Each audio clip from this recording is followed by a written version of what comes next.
मेरा नाम है सुमित और आज मैं आपके साथ शुरू कर रहा हूँ कक्षा 12 की केमिस्ट्री। और केमिस्ट्री में से जो आपका तीसरा पार्ट है विद्युत रसायन या इलेक्ट्रोकेमिस्ट्री, हम उससे शुरू कर रहे हैं।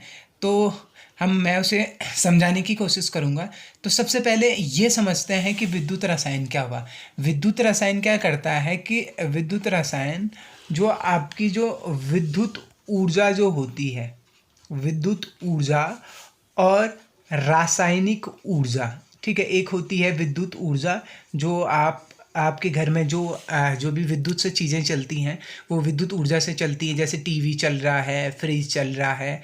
तो एक तो हो गया विद्युत ऊर्जा, दूसरा हो गया है रासायनिक ऊर्जा। तो विद्युत रसायन में हम क्या पढ़ते हैं, विद्युत ऊर्जा को हम रासायनिक ऊर्जा में बदलने के बारे में पढ़ते हैं या फिर रासायनिक ऊर्जा को विद्युत ऊर्जा में बदलने के बारे में पढ़ते हैं।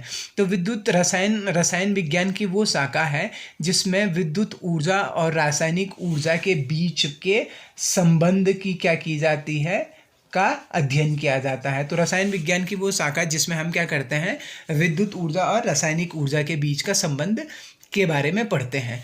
अब आपके पास आती है कि आप पूछेंगे कि ये विद्युत ऊर्जा को रासायनिक ऊर्जा में कैसे बदलेंगे या रासायनिक ऊर्जा को विद्युत ऊर्जा में कैसे बदलेंगे। तो सबसे पहले जैसे देख लीजिए, जैसे हमने एक रिएक्शन पढ़ी है, जिंक प्लस जिंक को मैंने CuSO4 के सॉल्यूशन में डाला तो हमारे पास क्या बना, ZnSO4 बना और Cu आपका बाहर निकल गया।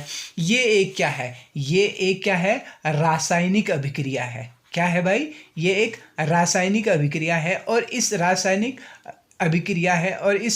अभिक्रिया में क्या हो रहा है, इस रासायनिक अभिक्रिया में आपकी जो रासायनिक अभिक्रिया होने के बाद रासायनिक ऊर्जा किस में बदल रही है, रासायनिक ऊर्जा आपकी विद्युत ऊर्जा में या वैद्युत ऊर्जा में, मैं उसे विद्युत कह रहा हूँ, विद्युत ऊर्जा में बदल रही है। तो बहुत सारी रिएक्शन ऐसी होती हैं कि रिएक्शन होने के बाद हमें क्या मिलती है, विद्युत या इलेक्ट्रिसिटी मिलती है। तो इस तरीके की कुछ रिएक्शन होती हैं। तो वो युक्ति या वो तरीके, जिस तरीके से विद्युत ऊर्जा आपकी रासायनिक ऊर्जा में बदलती है, उस तरीके को या उस युक्ति को हम कहते हैं विद्युत रासायनिक सेल। क्या कहते हैं, विद्युत रासायनिक सेल, ठीक है। उसको क्या कहते हैं, विद्युत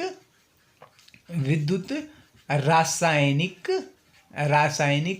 सेल कहते हैं, ठीक है दोस्तों।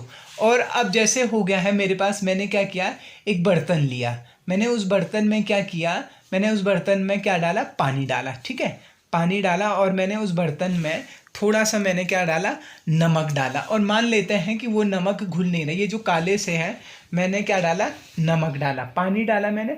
तो रिएक्शन कैसी होगी, NaCl किसके साथ रिएक्शन कर रहा है, H2O के साथ। लेकिन ये आपस में क्रिया नहीं कर रहे हैं। कब तक क्रिया नहीं करेंगे, जब तक या तो आप इसे घोलोगे नहीं, मतलब आपने कोई चीज़ डाली, उस चीज़ से आपने उसको हिलाने की कोशिश की एक, या फिर आप क्या करते हैं, इसमें क्या करते हैं, दो तार डालते हैं और इलेक्ट्रिसिटी फ्लो करते हैं, जैसे आपने 3 इडियट मूवी में देखा होगा। तो यहाँ पे आपने क्या डाला, विद्युत डाला। तो जब आपने इसमें विद्युत डाला तब ये रासायनिक अभिक्रिया संपन्न होने लगी। तो इसमें हुआ क्या, इसमें आपकी जो विद्युत ऊर्जा जो थी आपकी, वो किस में बदल गई, विद्युत ऊर्जा रासायनिक ऊर्जा में बदल गई, ठीक है। विद्युत ऊर्जा किस में बदली, रासायनिक ऊर्जा में बदली। और वो तरीका, जिस तरीके से आपकी विद्युत ऊर्जा रासायनिक ऊर्जा में बदलती है, उस तरीकों को हम कहते हैं विद्युत अपघटनीय सेल, ठीक है। क्या कहते हैं, विद्युत अपघटनीय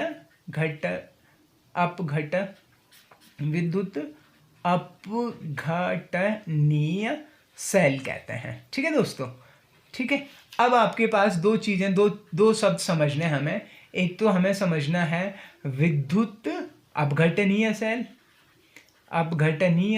सेल, और दूसरा हमें पढ़ना है क्या, दूसरा हमें समझना है क्या, विद्युत रासायनिक सेल। क्या समझना है, विद्युत रासायनिक सेल समझना है, ठीक है। तो विद्युत अपघटनीय सेल क्या कर रहा था, ये क्या करते हैं, ये आपका विद्युत अपघटनीय सेल क्या करता है, विद्युत अपघटनीय सेल विद्युत ऊर्जा को किस में बदलता है, विद्युत ऊर्जा को रासायनिक ऊर्जा में बदलता है, ठीक है दोस्तों।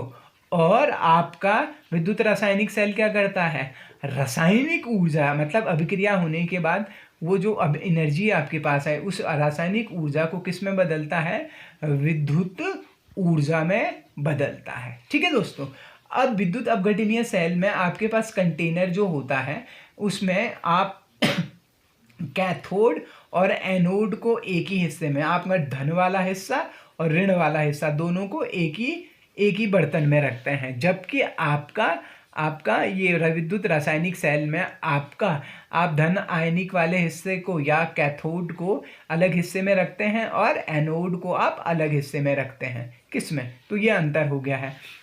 विद्युत अपघटनीय सेल में आपका कैथोड और एनोड एक ही डिब्बे में रहते हैं, जबकि रासायनिक सेल में आपका कैथोड और एनोड अलग अलग सेल में रहते हैं। तो ये विद्युत रसायन का आपका क्या होगा, थोड़ा सा इंट्रोडक्शन हो गया है। अब मुझे एक चीज़ समझनी है, चालकता समझने से पहले हम एक चीज़ समझते हैं, पदार्थ।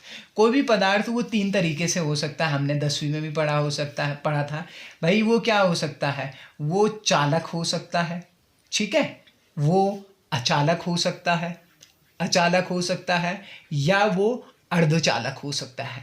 ठीक है, अब ये चालक, अचालक और अर्धचालक ये सब आप पहले से जानते हैं।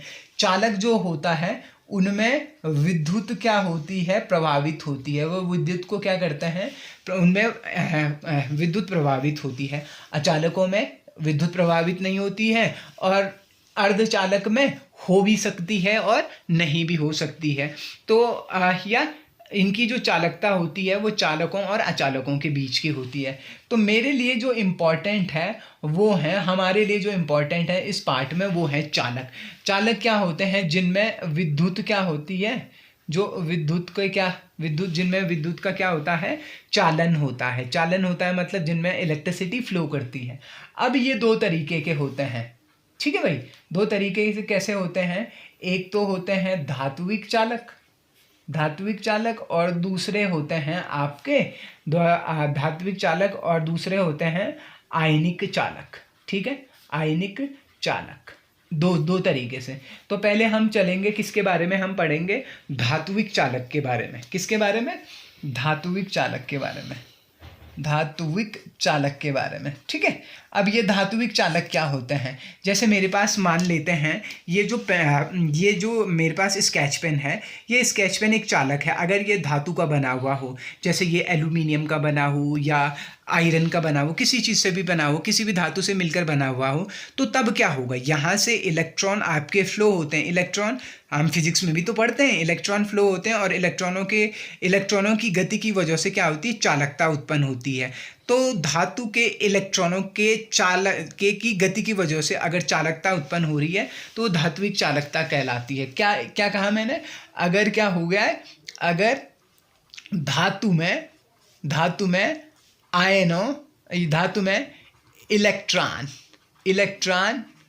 इलेक्ट्रॉन की गति के कारण क्या हो जाए, आपका गति के कारण चालकता उत्पन्न हो जाए। ठीक है भाई, इलेक्ट्रॉन चले आपके और क्या हो गया, चालकता उत्पन्न हो जाए। जैसे आपके पास क्या है, हो जाए, वो क्या कहलाते हैं, धात्विक चालक कहलाते हैं। जैसे क्या है, आपके पास एल्यूमिनियम का तार है या आयरन का तार है, आपके पास कॉपर का तार है, ये सभी क्या है, धात्विक चालक। अब दूसरा आता है आपके पास आयनिक चालक। ठीक है, दूसरा क्या आता है, आयनिक चालक में ऐसा नहीं होता है। आयनिक चालक में आपका जब चालकता किसकी वजह से होती है, चालकता आयनों की गति के कारण होती है। ठीक है, गति के कारण होती है, तो वो क्या कहलाती है, कारण होती है, उसको क्या कहते हैं, आयनिक चालकता कहते हैं। अब जैसे कैसे आयनिक चालकता होगी है, मैंने क्या कर दिया है, मैंने पानी लिया और उस पानी में मैंने क्या डाल दिया, NaCl डाल दिया। अब मैंने उसमें क्या किया, इलेक्ट्रिसिटी डाली, मतलब मैंने तार डाले ना, एक धन वाला एक ऋण वाला। तो इधर क्या हुआ, ये टूटा। ये कैसे टूटेगा, ये टूटेगा आपके किस में, यहाँ पे Na पॉजिटिव भी घूमेगा, Cl नेगेटिव घूमेगा, H पॉजिटिव घूमेगा, OH नेगेटिव। तो ये सब आयन क्या हो रहे हैं, आयन क्या करेंगे, गति करेंगे। तो उनकी गति की वजह से अगर चालकता उत्पन्न हो जाए तो वो क्या कहलाएगी, आयनिक चालकता आपकी कहलाएगी। अब हम समझेंगे कि आयनिक चालकता आपकी जो आयनिक चालकता है, आयनिक चालकता और विद्युत चालकता में क्या अंतर है, विद्युत चालकता में क्या अंतर है। देखिए यहीं से शुरू होगी मेरी इलेक्ट्रोकेमिस्ट्री, यहीं से मेरी विद्युत रसायन शुरू हो रही है। आयनिक चालकता में आयनिक चालकता और धात्विक चालकता, धात्विक चालकता। आयनिक चालकता क्या होता है, आयनिक चालकता किसकी वजह से हो रही थी, आयनों के गति के कारण, ठीक है, गति के कारण आयनिक चालकता उत्पन्न हो रही थी। जबकि मेरे पास इलेक्ट्रॉनों की गति के कारण क्या हो रहा था, के कारण धात्विक चालकता उत्पन्न हो रही है, धात्विक चालकता उत्पन्न हो रही है। ठीक है दोस्तों, किसकी वजह से, इलेक्ट्रॉनों की गति की वजह से। एक चीज़ हो गया है। दूसरी चीज़, इसमें आपका ताप बढ़ाने पे, ताप आपने बढ़ाया तो आपकी आयनिक चालकता क्या होती है, चालकता बढ़ती है। ताप बढ़ाया आपने, आयनिक चालकता, क्योंकि जैसे जैसे आप टेम्परेचर बनाएंगे तो आयंस भी क्या होंगे, दूर दूर जाएंगे। लेकिन जैसे जैसे आप ताप बढ़ाएंगे तो जो ये धात्विक चालकता है वो क्या होती है, कम होती जाती है।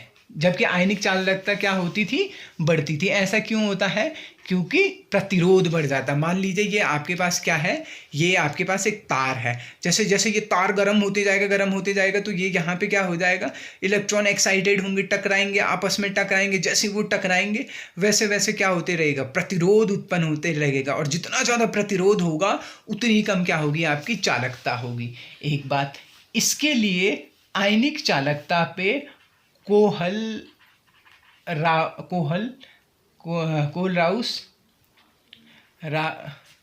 हिंदी लिखने में थोड़ा, कोहल-राउस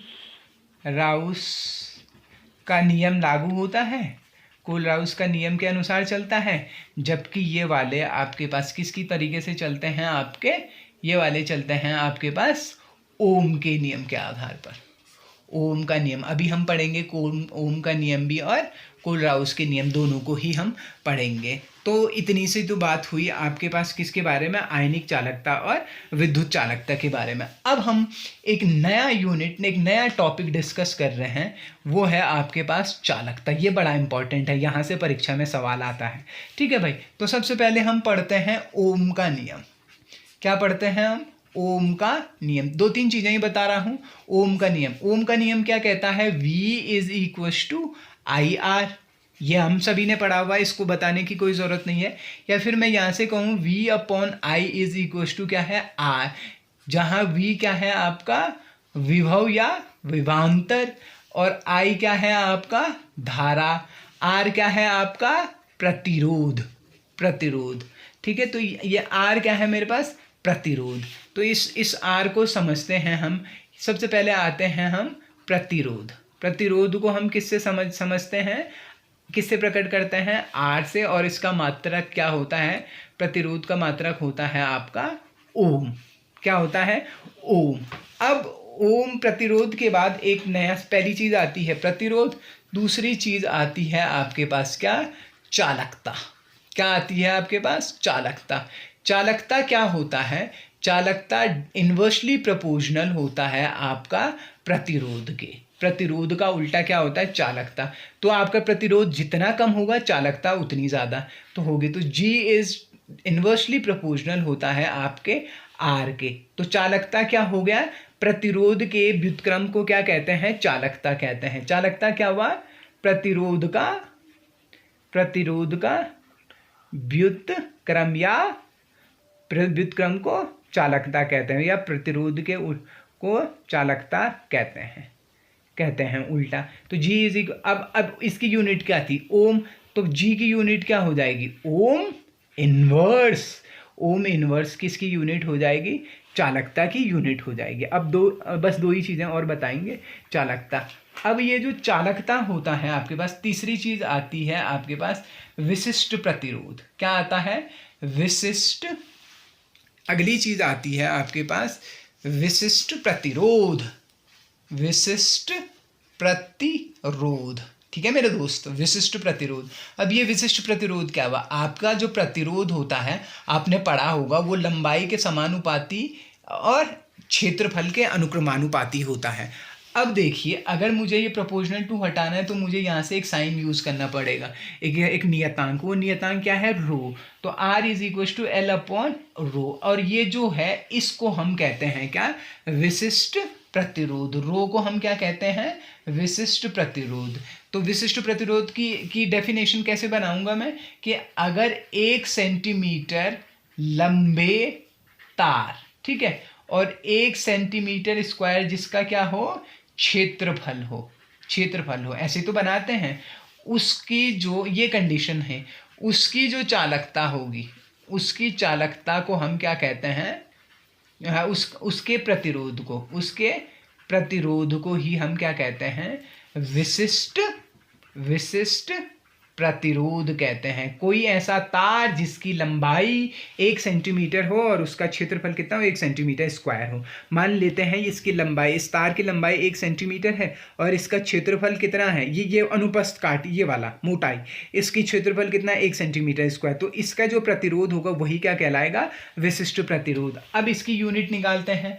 रो, अगर मुझे यहाँ से रो चाहिए तो रो बराबर क्या हो जाएगा? RA अपॉन L हो जाएगा।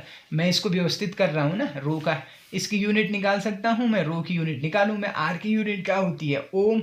एरिया की यूनिट क्या होती है? Centimetre square. और लेंथ की यूनिट क्या होती है? सेंटीमीटर। तो 1 सेंटीमीटर से सेंटीमीटर कटा तो यूनिट क्या हो गई?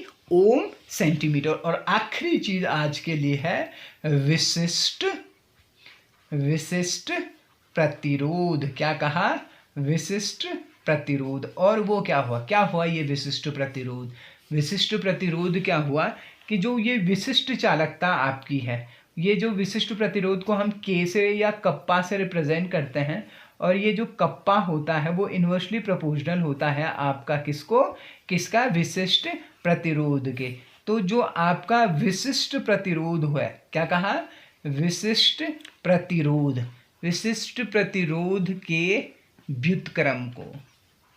व्युत्क्रम को विशिष्ट चालकता कहते हैं। ठीक है दोस्त, क्या कहते हैं? विशिष्ट चालकता कहते हैं। अब मैं अगर यहाँ से इसका फॉर्मूला चाहता हूँ तो K का फॉर्मूला निकाल सकता हूँ मैं, निकाल सकता हूँ 1 अपॉन रो। तो रो क्या था मेरा? RA, तो ये उल्टा हो जाएगा L अपॉन RA हो जाएगा। यही तो K का फॉर्मूला, R का फॉर्मूला। K की यूनिट निकाल सकता हूँ, L की यूनिट क्या होती है? सेंटीमीटर। ओम की यूनिट क्या होती है? R की यूनिट क्या होती है? ओम। और A की यूनिट क्या होती है? एरिया का, सेंटीमीटर स्क्वायर। 1 सेंटीमीटर से ये गया तो क्या बच गया? Ohm inverse centimetre inverse. ये किसकी यूनिट है? विशिष्ट चालकता की। अब अगली कड़ी में हम डिस्कस करेंगे, आपको बताएंगे विशिष्ट तुल्यांकी चालकता क्या हुआ, मोलर चालकता क्या हुआ और उनके बीच में क्या संबंध है। फिर आपके बाद हम बताएंगे आपको कोलराउस का नियम क्या हुआ।